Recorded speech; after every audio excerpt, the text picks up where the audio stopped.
this solemn meeting, which has been convened to open the parliamentary year 2025-2026 as prescribed by our Constitution in Article 46, paragraph 2, which states that a parliamentary year begins on the second Tuesday of September with a speech by or on behalf of the governor of the policies of the government in a meeting convened to that end by the Parliament.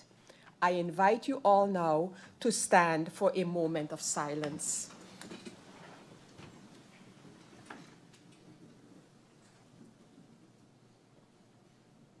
Thank you.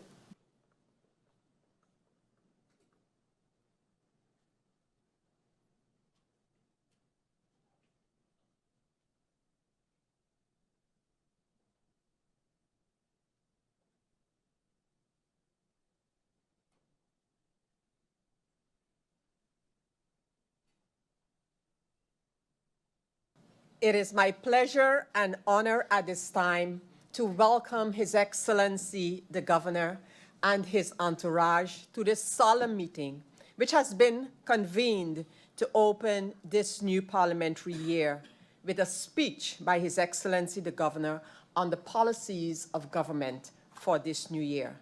I now give the floor to His Excellency for his address to Parliament.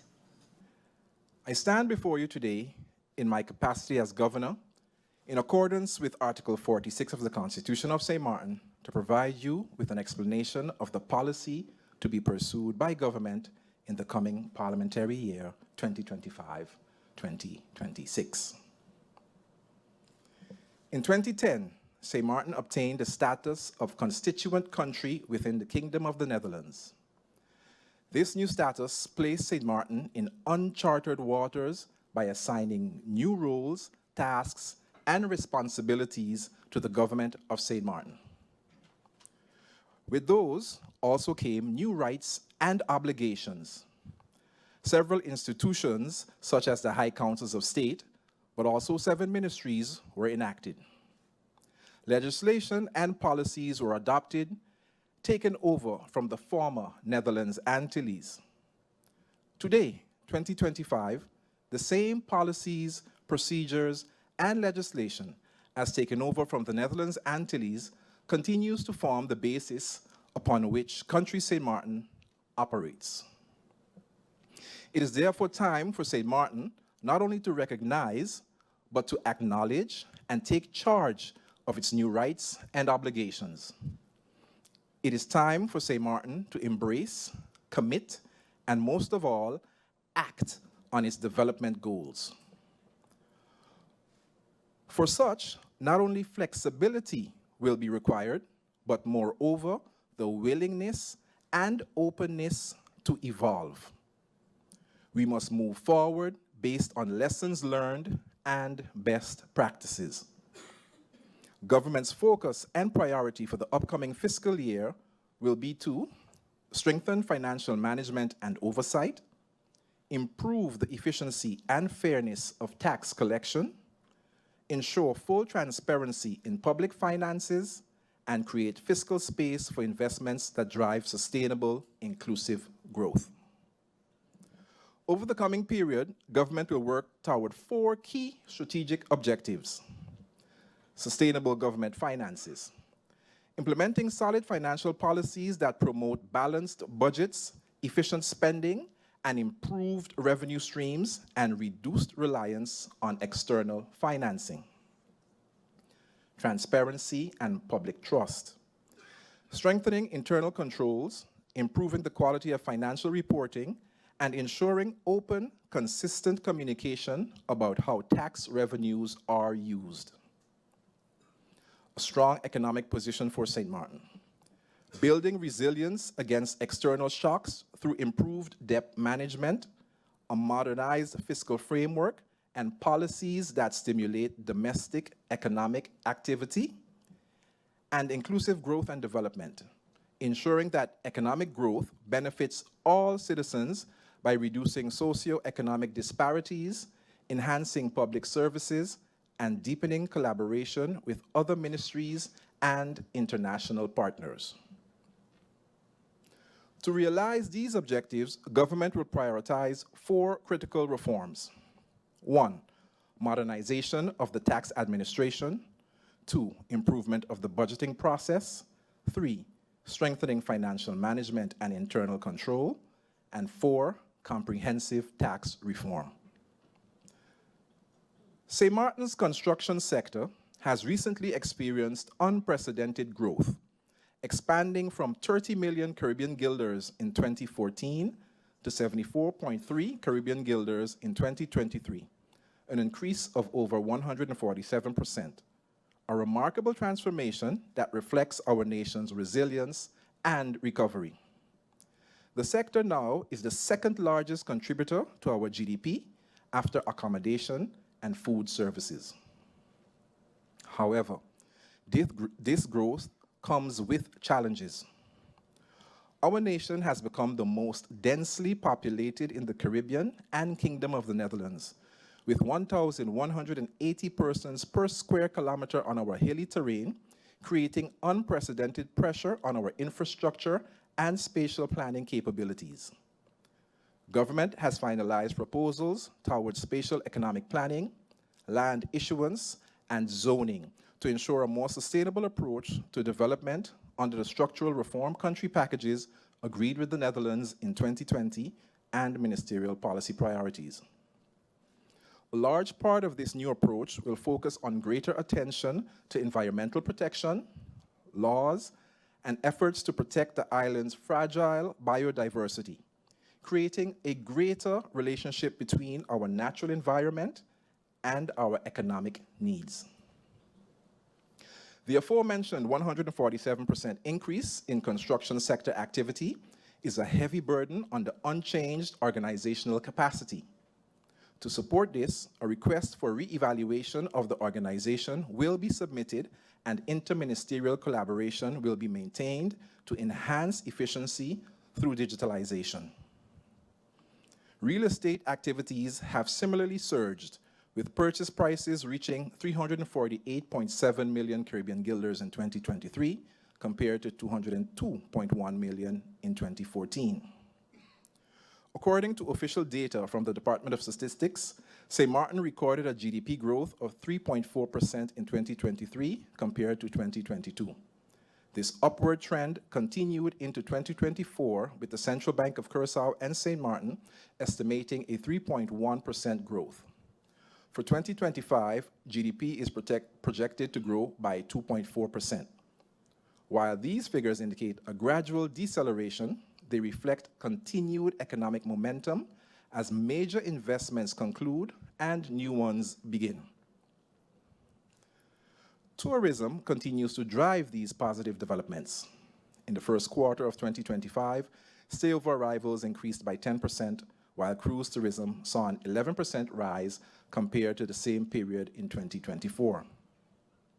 While our economy grows, critical infrastructure lags behind. Water supply, sewage, and waste management show concerning disinvestment trends over the past decade. A key part of government's priorities this year is a focus on strengthening existing infrastructure, especially around drainage capacity. Strategic partnerships with the private sector are critical in ensuring the success of this initiative. Enhanced infrastructure will also include addressing the growing concern for adequate and affordable housing, supported by the re-establishment of the Mortgage Guarantee Fund and closer alignment with needs for differently abled persons. Substantive progress is being made in improving waste management through the Emergency Debris Management Program, a project within the Trust Fund. Government currently spends only 0.5% of its budget on landfill management, woefully inadequate for professional, sustainable waste disposal. This represents a fundamental threat to public health and environmental sustainability. To address these concerns, work has already started on amending the current waste ordinance, establishing an independent waste authority and creating a financial framework, all to ensure efficiency, and sound financing. Moreover, waste diversion is key in bringing about a shift in how we think of waste, changing our lens to view waste as an opportunity for commodification rather than a burden. These initiatives present a roadmap to address the challenges of economic and population growth to properly support our tourism-based economy, but more importantly, to improve the quality of life for residents. To this end, a revised tourism master plan informed by a carrying capacity study will focus on sustainable development. Through the country packages, government is implementing 6 initiatives aimed at building a dynamic, inclusive economy. Modernizing the economic licensing system, digitizing and centralizing licensing procedures, enhancing entrepreneurial access to knowledge and skills, improving access to finance and market integrity, strengthening product and service markets, and promoting a pro-entrepreneurial environment. Government is also pursuing economic diversification by building on the orange, green, and blue economies. This integrated approach will support long-term resilience. Economic growth and diversification. Government is advancing initiatives to expand the economy beyond tourism. These include agricultural, livestock, and fisheries development, support for micro, small, and medium enterprises, and the establishment of an investment and innovation promotion agency, all aimed at job creation. Agri-Loan and Education Program. Launched in July 2025, the Agri-Loan and Education Program, executed by Credits, is an initiative that includes training for 75 participants and loans for up to 10 farmers and 10 fishers, with amounts ranging from $5,000 to $50,000 at a 2% interest rate. Consumer protection is being enhanced through improvements to the maximum price system. Dynamic pricing tools, digital monitoring, and stronger enforcement are key features of this reform. Regional standards and regional collaboration. Industry standards are being developed through a Dutch-Caribbean Memorandum of Understanding to ensure alignment and trade potential. Government has strengthened regional relationships to understand production trends and expand trade opportunities. The Inspectorate of Economic and Transport Affairs is expanding its field enforcement capabilities and modernizing inspection protocols. Progress continues with the establishment of the St. Martin Gaming Authority. The feasibility study and legislative framework are complete. Stakeholder engagement and capacity building efforts are underway. The draft legislation is scheduled for parliamentary submission during the 2026 legislative year. This with the aim of enhancing governance and compliance.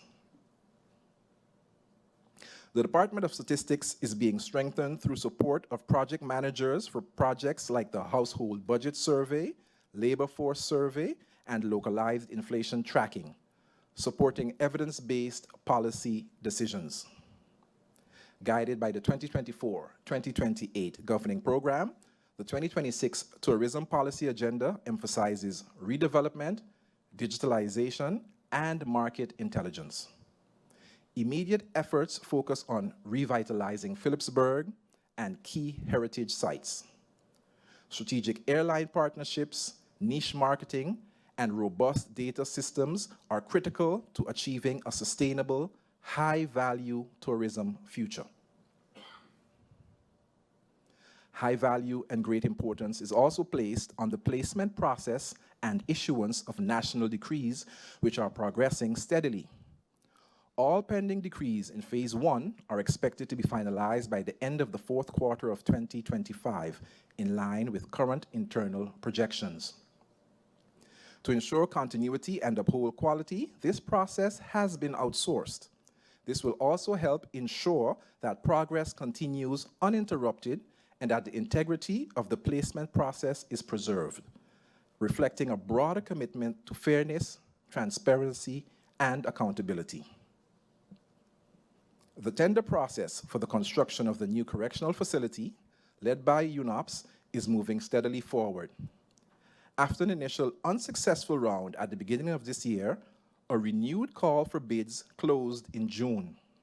The evaluation of the bids is ongoing, with award decision expected in the coming weeks.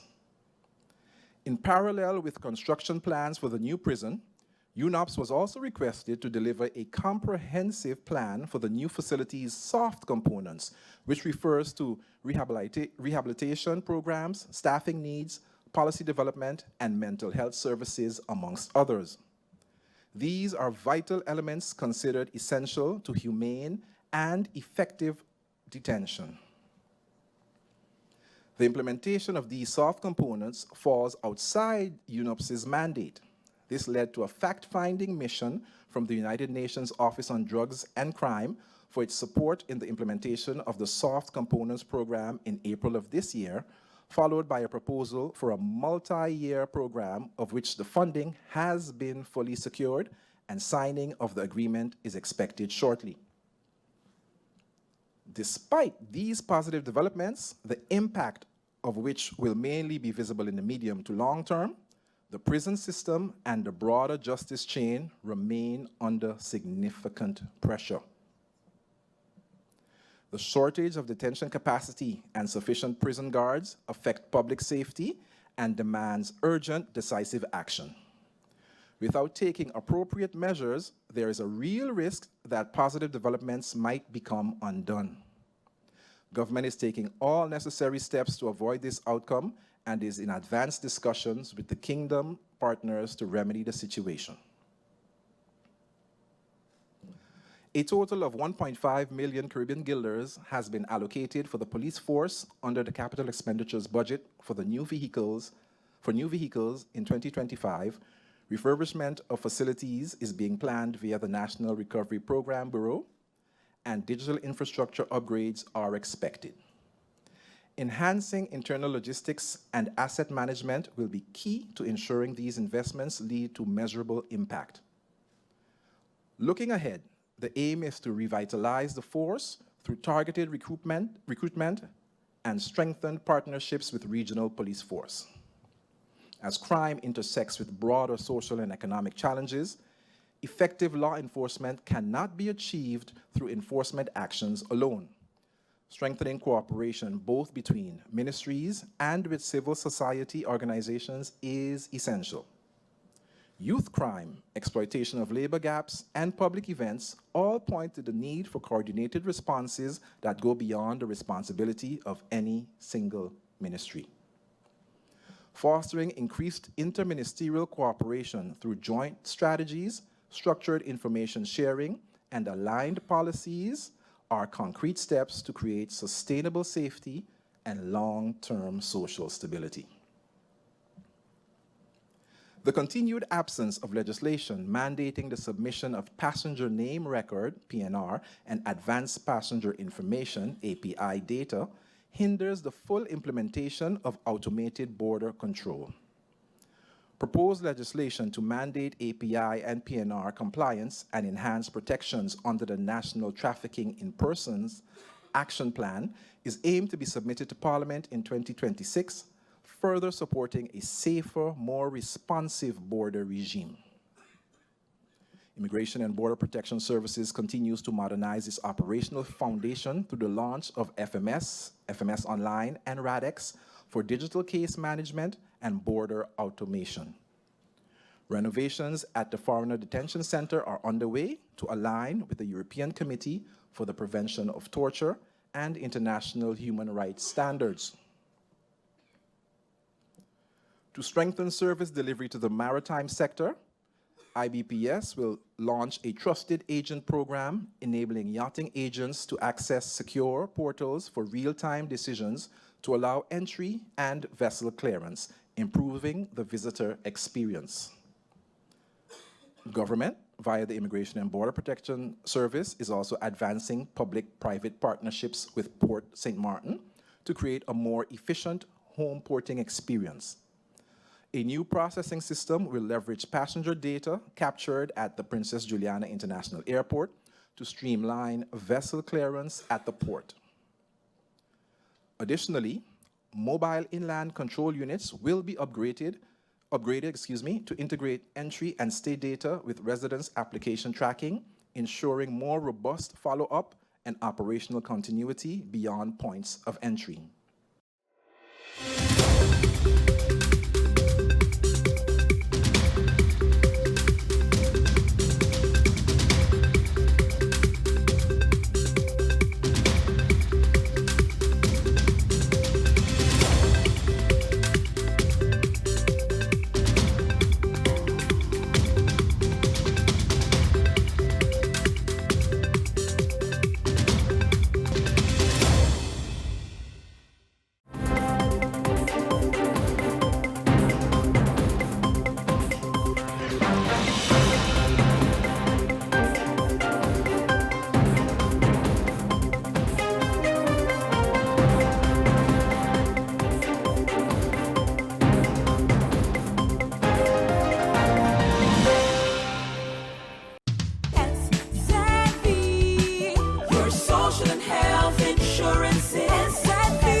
Are you SXM insured?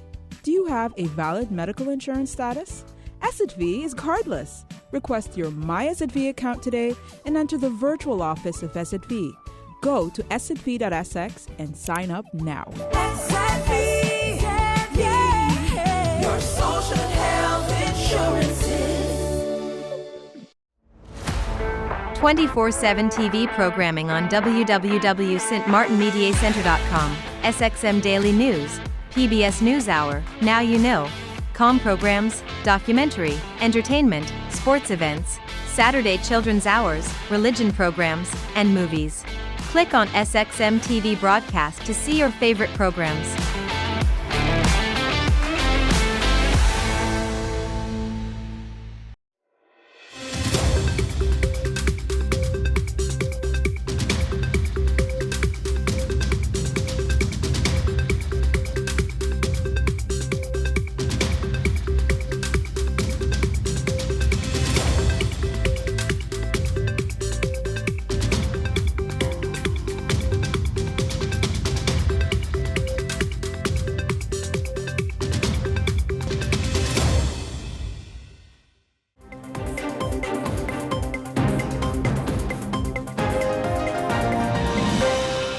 Government has initiated key reforms to strengthen the national response to human trafficking.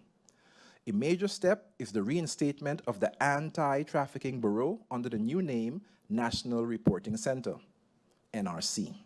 The NRC operates under a threefold strategic framework of prevention, protection, and partnership, aiming to improve coordination across the justice and migration chain. Its establishment directly supports St. Martin's ambition to move from Tier 3 to Tier 2 in the U.S. Trafficking in Persons report by 2026. The administrative approach to Subversion Project, now in its third year, is a part of a kingdom-wide strategy to address subversive and organized crime. This project is organized into thematic packages and supported by over €1 million in funding from the Netherlands for all 3 Caribbean countries of the Kingdom and Bonaire, St. Eustatius, and Saba. Focus areas include human trafficking, money laundering, victim care, and interagency training. Concrete steps are being taken to increase public awareness and promote civic resilience, including the upcoming launch of the Not on My Island campaign and a documentary-style video series highlighting the societal impact of subversive crime. These outreach efforts are complemented by targeted capacity building within government to enhance detection and response across the justice and governance chain. By investing in preventive measures and structural safeguards, this project underscores a long-term commitment to transparency, rule of law, and public trust. Continued collaboration across Kingdom partners remains essential to embedding this approach into St. Martin's institutional framework. For a year and a half, the Financial Intelligence Unit has been engaged in the execution of the National Risk Assessment, an evaluation of the potential risks that St. Martin's financial system may be exploited for money laundering and terrorism financing. The mutual evaluation report was discussed at the Caribbean Financial Action Task Force plenary in Trinidad in May 2025, and the results were not favorable. St. Martin was assessed as having low effectiveness in 9 of the 11 immediate outcomes relating to anti-money laundering and combating terrorism financing implementation, raising the risk of being added to the Financial Action Task Force's list of jurisdictions under increased monitoring. In response, both the Financial Intelligence Unit and the Law Enforcement Agency have initiated efforts to address the identified shortcomings with the goal of seeking a re-rating at the CFATF plenary in May 2026. Support from the Dutch Ministries of Finance and Justice and Security has been requested to improve the shortcomings, as grey listing would be an undesirable outcome for St. Martin as Kingdom Country. Government, via the Court of Guardianship, remains committed to strengthening child protection systems in St. Martin through structured prevention, legislative anchoring, and cross-sector collaboration. Key advancements over the past year include the rollout of the Child Safety Code, developed in partnership with UNICEF Netherlands and the Augeo Foundation in the Netherlands, which introduces a clear national protocol for identifying and responding to early signs of abuse and neglect that is intended to be embedded in national legislation. Complementing this, also being explored is the institutionalization of the HALT Restorative Justice Program to divert minors from criminal prosecution, as well as formalizing minimum standards for alternative care to raise the quality and oversight of foster and residential placements. These initiatives reflect a transition from reactive interventions to a preventive and community-based approach to care. There is a critical shortage of youth care facilities in the country. There is currently no residential placement options for boys with behavioral or emotional challenges, and no therapeutic or detention facility for high-risk girls. At the same time, the number of child protection cases nearly doubled from 2023 to 2024, with neglect cases showing a considerable increase. Youth probation trends also highlight concerns, including a rise in violent offenses and growing share of female offenders. The Court of Guardianship underscores that a sustainable child protection system requires not only policy development, but full legal implementation, adequate resourcing, and sustained interministerial ownership. This reinforces the urgent need for a robust, multidisciplinary response. Priorities going forward include legal embedding of the Child Safety Code, implementation of alternative care standards, expansion of youth diversion programs, and the development of intensive family support services. Madam Chairlady, the draft legislation for a plastic-free St. Martin is currently under review and will be sent to Parliament for deliberation by the end of the year. To enhance its internal operations, government plans the reactivation of the policy platform with a link to the SG platform. The policy platform is significant as it serves as a space for exchange between policy workers across government. By linking the policy platform to the SG platform, policy alignment and synchronization are better served, thereby reducing duplication, conflicts, and redundancy, in particular in execution thereof. Government also plans to invest in media literacy initiatives and public outreach programs, ensuring that communication is not just broadcast, but meaningfully received and understood. Presently, government is focusing on gaining a better understanding of the impact of non-communicable diseases, NCDs, mental health, and healthy lifestyle choices. Government recently completed the Pan American Health Organization and World Health Organization Non-Communicable Diseases STEPS survey. The survey assesses the prevalence of NCDs and their biological and behavioral risk factors. The result of the survey confirms that non-communicable diseases such as heart disease, diabetes, cancer, and respiratory illness pose a serious health challenge to the population of St. Martin. The data further confirmed that the risk factors are largely driven by unhealthy diets, insufficient physical activity, tobacco and alcohol use, and poor adherence to medical treatment. Examples of interventions already developed include health promotion campaigns, population screening programs, guidelines for the early detection and management of diseases at the primary care level. These initiatives will be applied to the lifestyle and coaching program scheduled to commence in the third quarter of 2025. Additional measures include counseling services and protocols for the management and follow-up of individuals with NCDs by specialized healthcare providers. All these efforts are being carried out in collaboration with SZV. A mutual agreement is being prepared regarding the referral of mental health patients within the Caribbean part of the Kingdom of the Netherlands. This agreement will be submitted for signing by ministers during the upcoming ministerial four-country consultation in November 2025. Tendering and contractor selection for the mental health facility is scheduled to commence after final design approval in January 2026. Construction is expected to start in the third quarter of 2026, following permit approvals and contractor selection. Construction duration is planned for approximately 18 months, with completion targeted for the fourth quarter of 2027. Additionally, government recognizes our ever-growing aging population and the essential need to age healthy, physically, mentally, and socially. As such, a four-day event for the elderly will occur at the end of September. 2 days will be dedicated to a working conference for the public and private sector towards re-strategizing our elderly vision, a day for the elderly celebration, and a connectivity event that will link elders to service providers. Moreover, government continues to work towards disaster management responsiveness.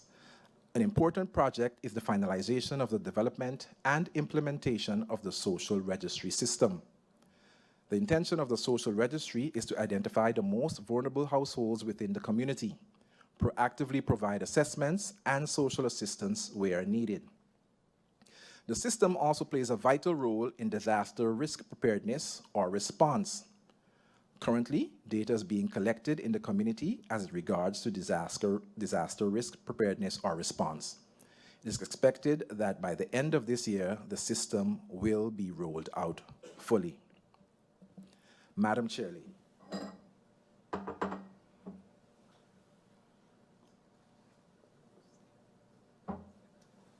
Madam Chairlady, the road towards a general health insurance started even prior to 10-10-10, when the Executive Council of the former island territory of St. Martin agreed to reform the health insurance system to ensure universal access and coverage for the whole population of St. Martin.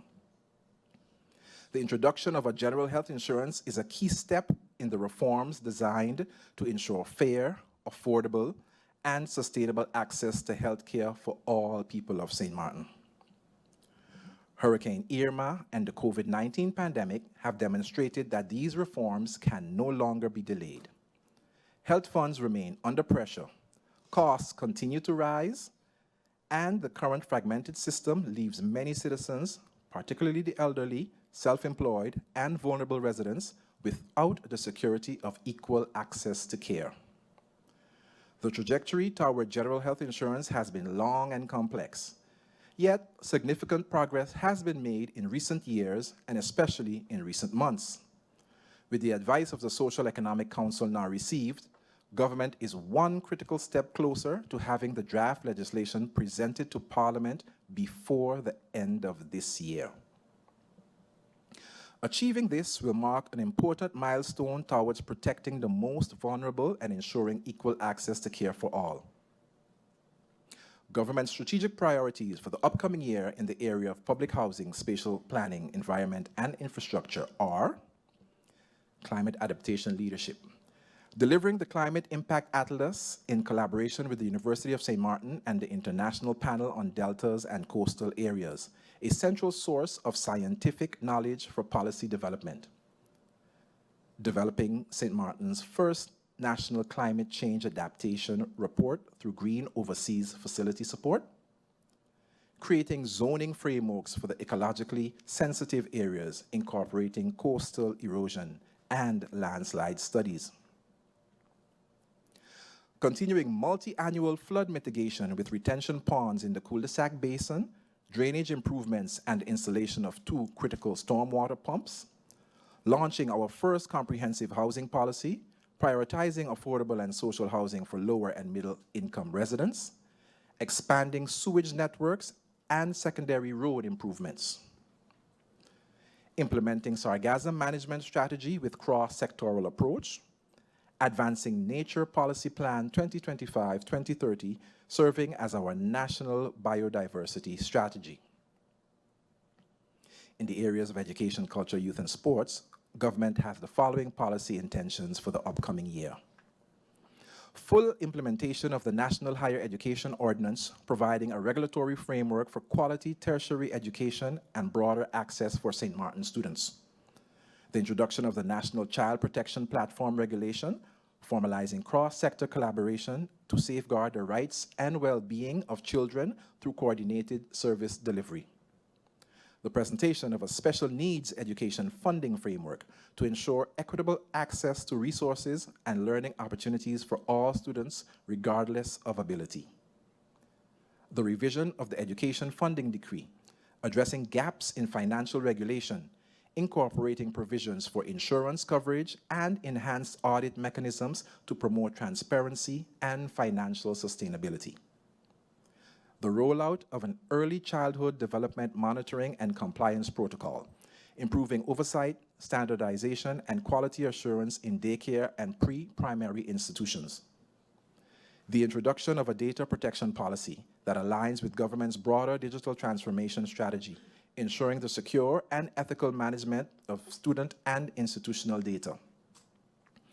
The implementation of a management and information system to enhance data-driven governance and service delivery. This will be accompanied by the development of a national AI in education policy designed to modernize digital learning and administration. The expansion of positive youth development programs and the St. Martin Youth Hub, while also promoting the resilience of vulnerable youth and building staff capacity. Protecting and promoting St. Martin's natural, tangible, and intangible heritage as a vehicle for fostering shared identity and community pride. Complemented by continued investment in the creative industries, including targeted scholarships and sport diplomacy initiatives that position St. Martin on the regional and international stage.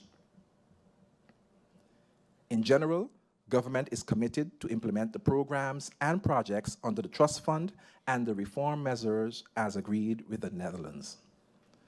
As is known, the support for implementing the reform measures are mentioned in the country packages. As mentioned in the country packages, will come to an end by December 2027. Currently, with the temporary work group, government is establishing the new implementation agenda for the next 6 months. In this agenda, the priorities will be established. Parliament will subsequently receive the necessary update. In closing, government continues to invest in people, institutions, and partnerships, empowering communities and transforming challenges into opportunities for future generations. The government envisions a future where transparent, timely, and citizen-focused communication serves as the cornerstone of democratic governance and public trust. Madam Chairlady, I started off earlier this morning by mentioning that it is time for St. Martin to embrace, commit, and most of all, act on its development goals. We will be required to evolve, and we must move forward based on lessons learned and best practices. Case in point, embracing a revolutionary concept, treating our ecosystems as infrastructure.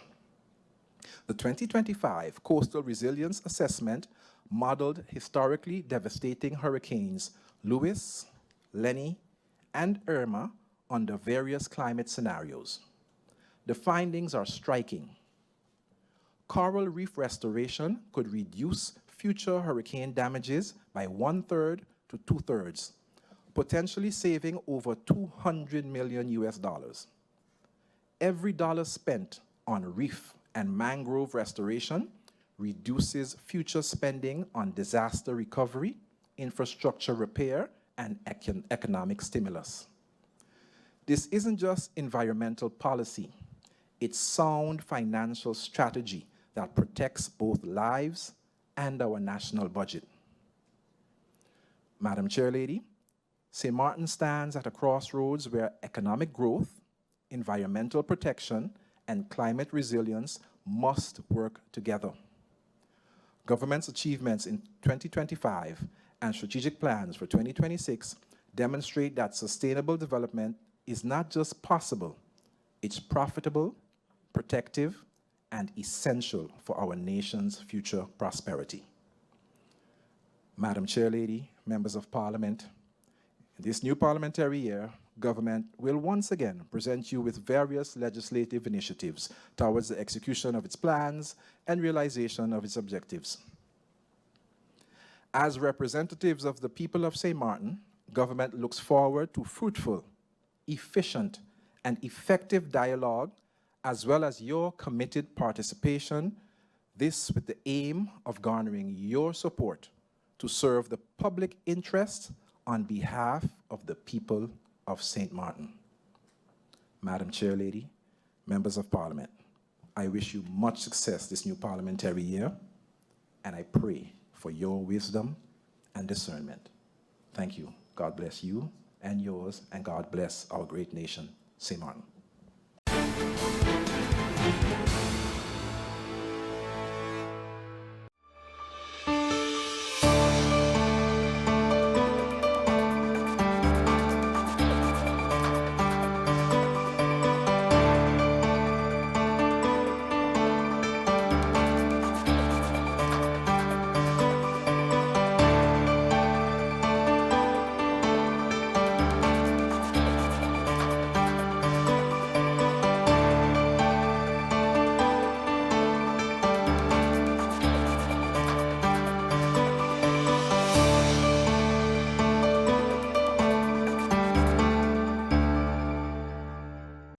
SXM, your social and health insurance is SXM,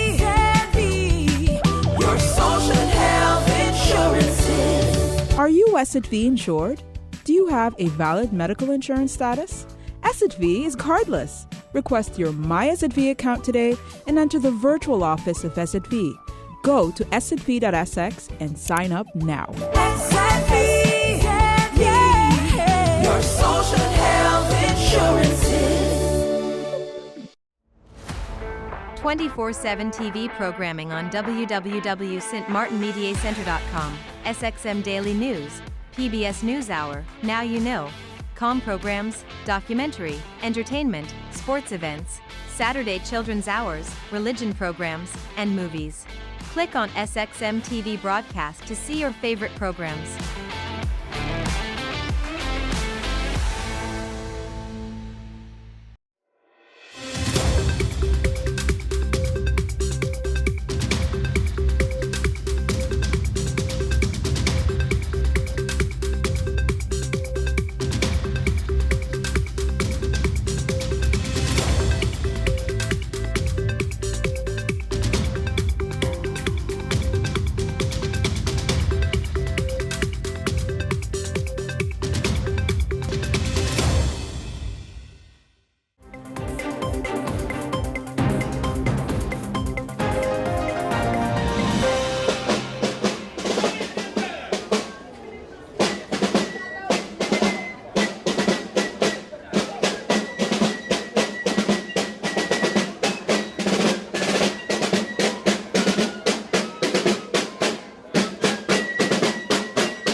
Hoofd.